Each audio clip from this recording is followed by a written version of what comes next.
today we're going to talk about setting yourself up for success day to day in your workouts. Now, we are already going to preface this by saying we're not going to go into the obvious ones, right? Sleeping, nutrition, eating and fueling, and hydration, right? We're just going to assume that those things are all automatic at this point, and that if those are things that you want to talk about more in depth, then let us know. We can do a whole segment more on those specific things. Now, what we're going to talk about is we have this workout coming up, or let's say we just worked out. First thing we're going to do, Aaron, right after the workout, how do we best get ready for that next workout, right? So we get this hard training today. We know we're going to train again tomorrow.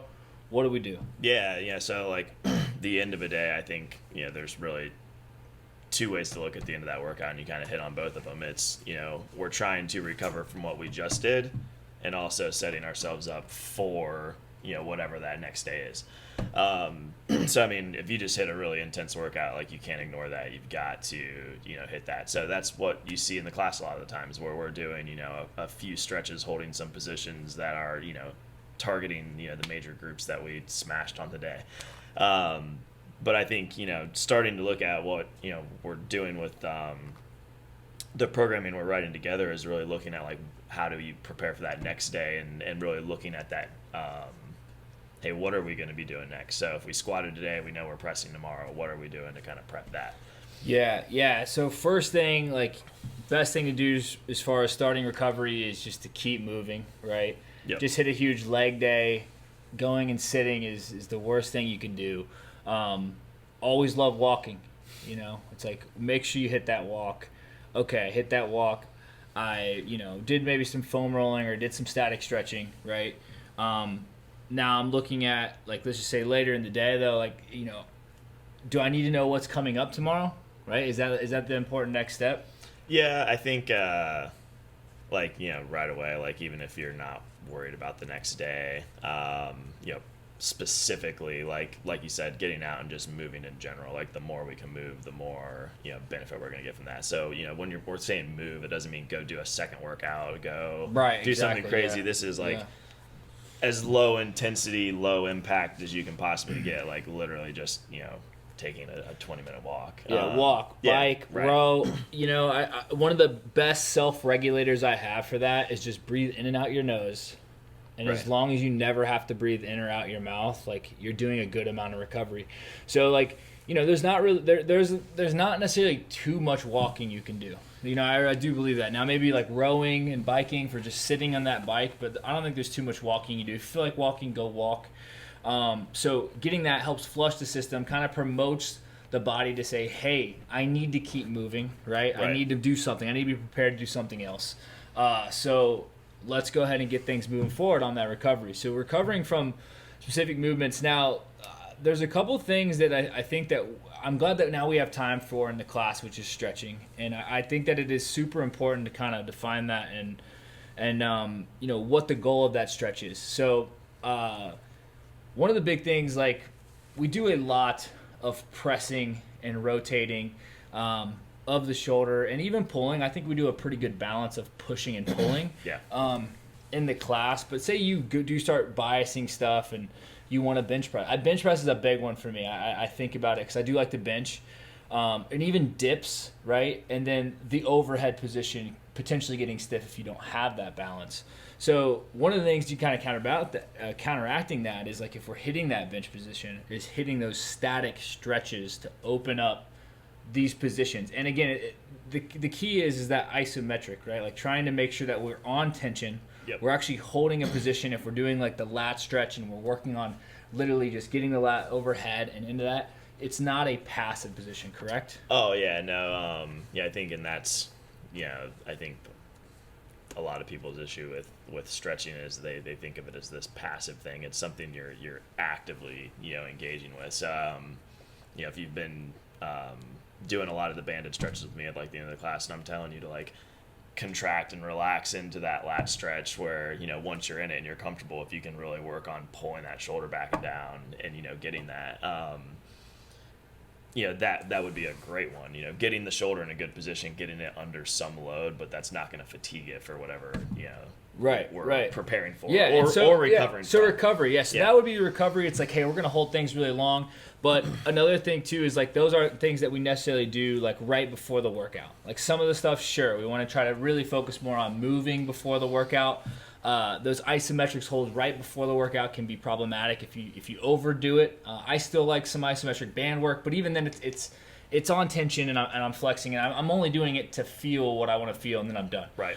Now, in order to kind of get those benefits of those long stretches, right, we can always move that forward and stuff that we've been experimenting with programming wise and even in my own training. Like I know tomorrow I'm squatting. So I'm looking ahead. I'm like, man, I'm squatting. And I ran yesterday, right?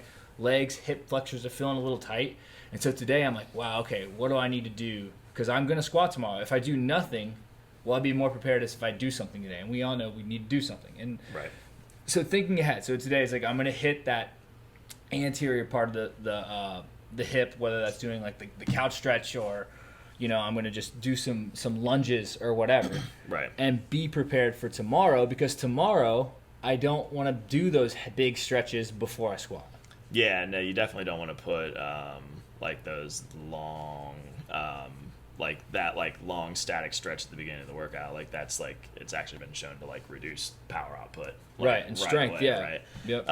But in a short time, so if you're doing it right before you go to squat with a heavy load on, like you're just not going to be able to produce the same force.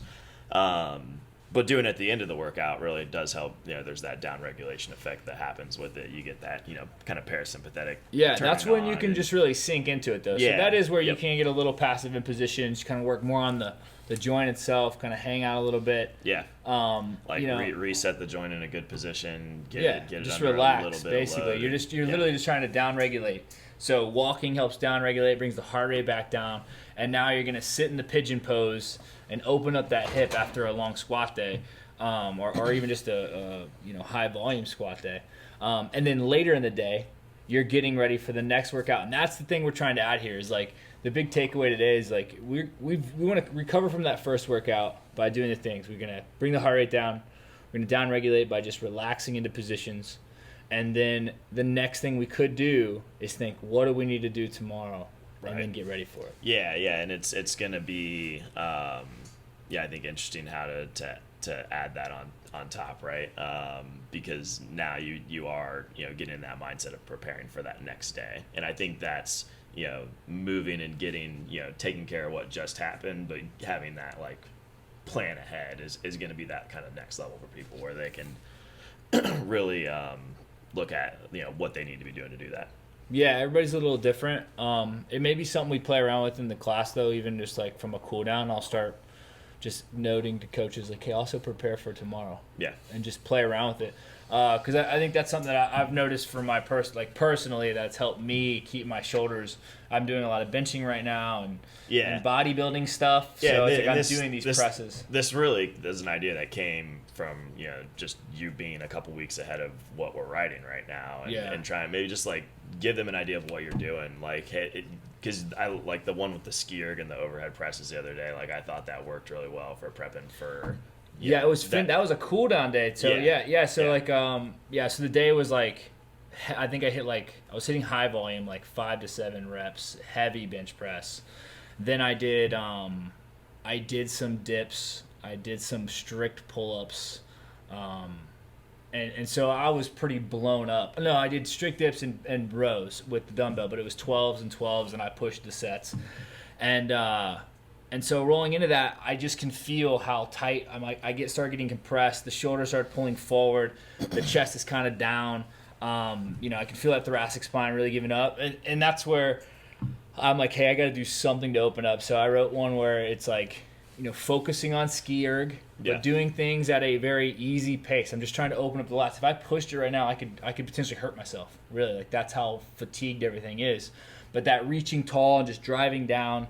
And then I paired that with overhead pressing. So it was, but it was behind the neck, narrow grip. Getting that thoracic and just spine getting that thoracic nice spine opened up, coming down, bringing the shoulders down and keeping the shoulders down as I come down to about middle of my head, and then just pressing straight back up and focusing on staying out of the traps because that's where I'll end up going.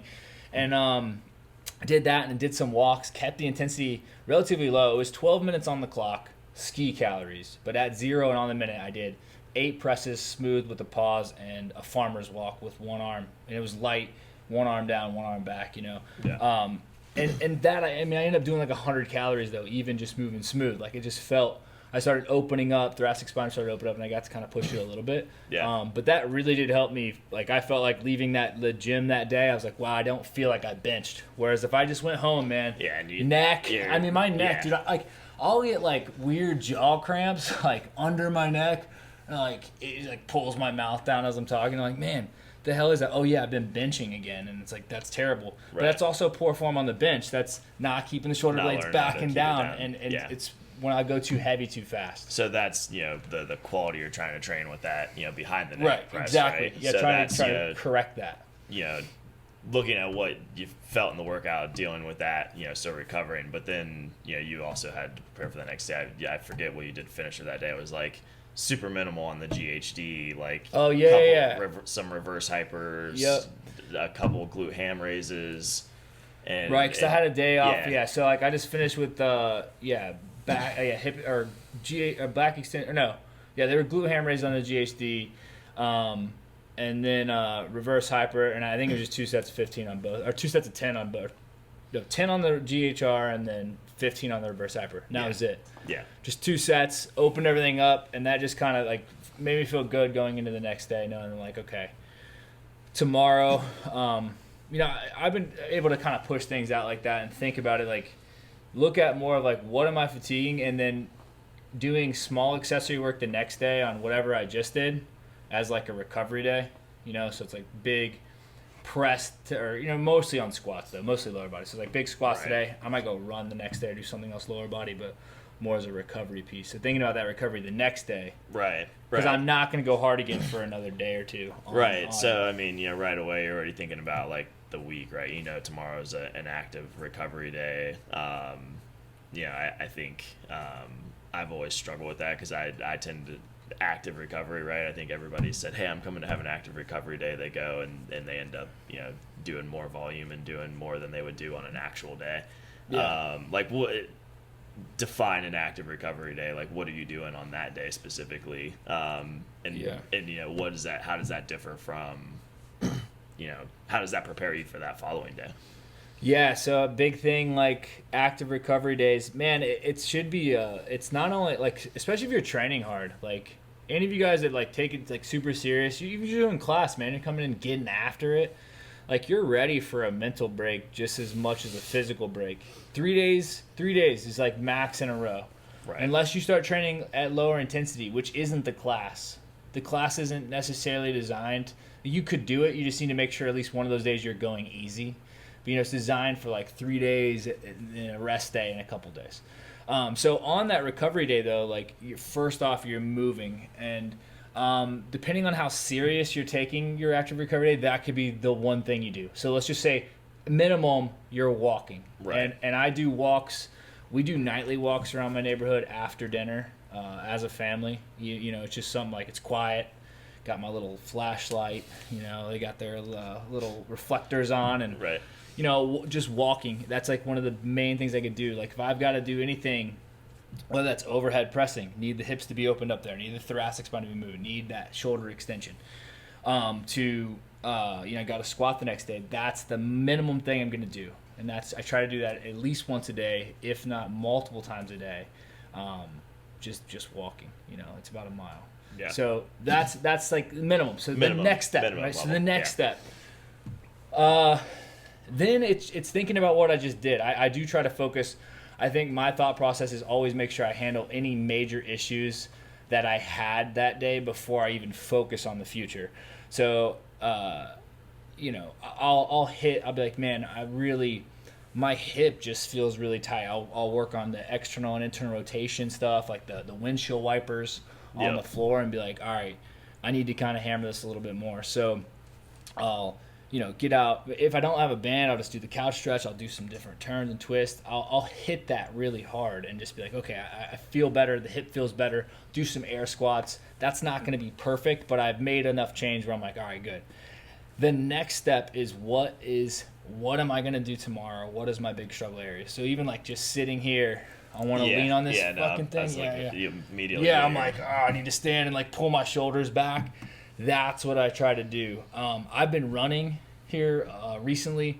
I've been trying to get back in running for a while, and by that I mean when I say recently, it means I'm running more than once a week, right? So I would normally at least run once a week, even if it's a bad run, or every 2 weeks. But now I'm running, and I'm running and I'm breathing, and I'm realizing that same thoracic spine stuff that I've had from, like I said, benching and doing things like that is causing issues running. I'm like feeling this pain on the left side, and for a while I let it bother me.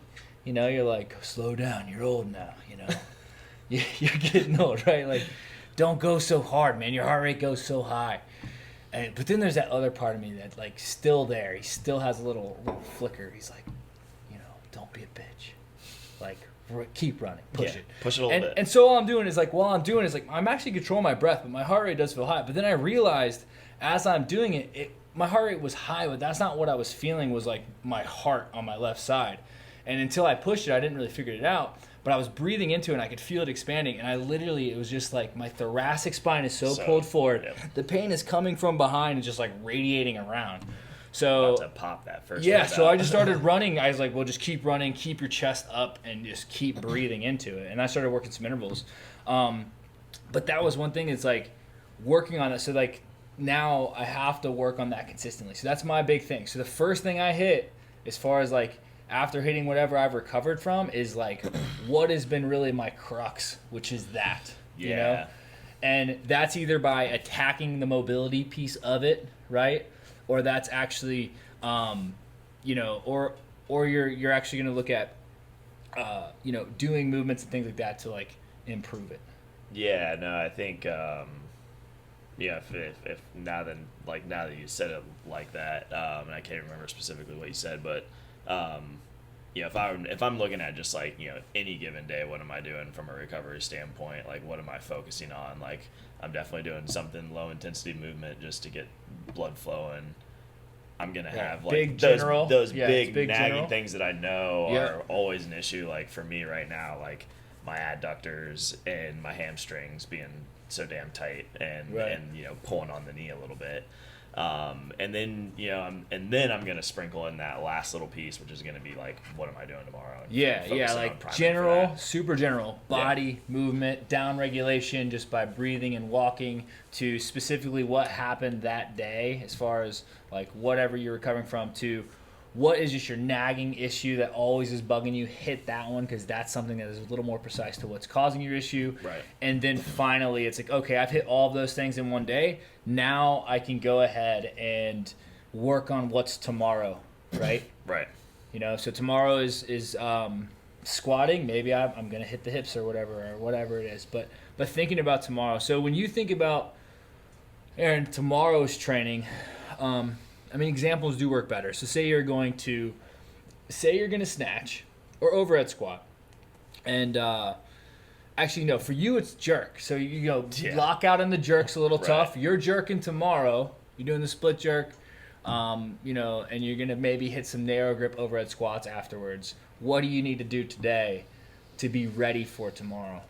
Yeah, so I think, right away I'm going to think, like, I have to get my thoracic spine open. So for me, that's a big one.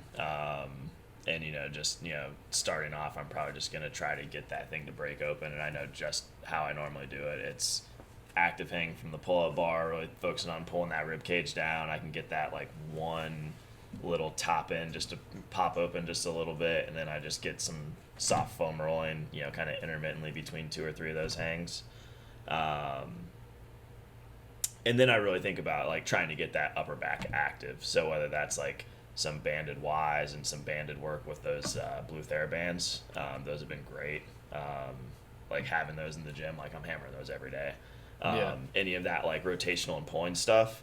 And then if I'm going to try to get anything like, maybe a little bit of, like light bodybuilding type stuff, I'm gonna hammer the triceps. So I'm gonna get those triceps really. Nothing to failure. Just trying to get all that stuff around my nothing elbow. Even to like a burn. Yeah, and it's like capping it at like 2 sets. 2 sets is always just to keep you safe. Some good maintenance work, right? Yeah. Two sets of 8, 2 sets of 10. At a lighter weight, So hit that passive range of motion to active. Yeah, and making sure ahead. I'm getting all the way through a range of motion and really holding and being deliberate and locking out and feeling that pressed out. Yeah. It might even be the same one that you threw out, that, getting my shoulders back and down. Now, hitting will you ever do something? Yeah, okay, that's what I say. Would you ever just do the movement? Yeah, too? yeah. I mean, the best warm up and prep for a movement that you want to learn and get better at is the movement itself, just at a lighter load and a lighter intensity. PVC pipe, dude. World's Slowest Snatch was a thing that I always did. I would just, when I was working on bar path, obviously it was very specific to the sport of CrossFit, and so I would do really slow, methodical snatches with the PVC pipe, and I would call them the world's slowest snatch, and I'd just be standing there going as slow as I can, in every position. Yeah, visualizing it, feeling every muscle, trying to actually contract and get to where I felt everything in a PVC pipe. And that's something that that's not only from preparing for the next day, but that's something that is a tool to really understand and feel and know the position. You just gotta do it. Yeah, no, it's all learning the right positions and how to stabilize in different positions and knowing how to do that properly, and you do that in those prep sessions where it's no intensity, no loading that's going to beat you up. That's going to transfer to that next day when you're going to put some load under there and you're going to break down a little bit, which is the goal at the end of the day. The viewpoint of the day before, if you're whatever you're doing the day before, it's this stuff that is really good to hold positions. It's really tough parts of the range of motion. It really challenges the range of motion, but it doesn't really tax the muscle itself, especially the big movers, right? So it's we know, if it's squatting, we're not going to really tax the hamstrings and the quads and the glutes, but we are going to try to challenge almost the hip or whatever, right? Yeah. So, one of the ones I've been doing on the day before, a heavy squat session, I'm hitting some Spanish squats and maybe a few rear elevated goblet squats with a narrow stance. What are the Spanish squats? It's thick band right behind your knee, and it's a really good quad activator. So as you sit, it's almost like a wall sit without a wall. You push back, you sit back into it, you keep the shins nice and vertical. Pushes everything anterior. Yeah, and what I'm doing there is just an isometric hold, and where I do it is that position where I tend to get weak, right around parallel. So I'm probably even sitting an inch or two above parallel when I'm doing it. Right. Just holding it until literally my legs are quivering and shaking 30, 45 seconds, 5 sets of that. And then once I'm feeling everything there, I will hit some of those other hip openers and things, and maybe I'm doing that between sets or something. But that's been what I've been doing before squats, at least the last 4 or 5 weeks. Yeah. I just mine. It's get my ankle moving, my left ankle specifically, right? Yeah. Sink down in the position, and then move, and then just hit those bigger, hard, long holds after I'm done, right? Or later in the day. Yeah. Anything else as far as preparing for the next day in recovery? Just don't overdo it. It doesn't have to be a lot. It's just put it through the range of motion that it's going to be in the next day. Put a little bit of load into it. Hold that end range position or the weak position that you have specifically, maybe mid range or something. I know for a while I was doing those kettlebell presses where I wasn't locked out all the way and just holding that kind of almost front rack hold, right? Trying to get the lat on there. There's find your weak range, spend some time in it on those prep days, and it'll pay off. Yeah, isometric holds. Try to think about the mind muscle connection, right? Right. Literally try to feel that activation in those what you're going to look for, and then move and try not to sit too much.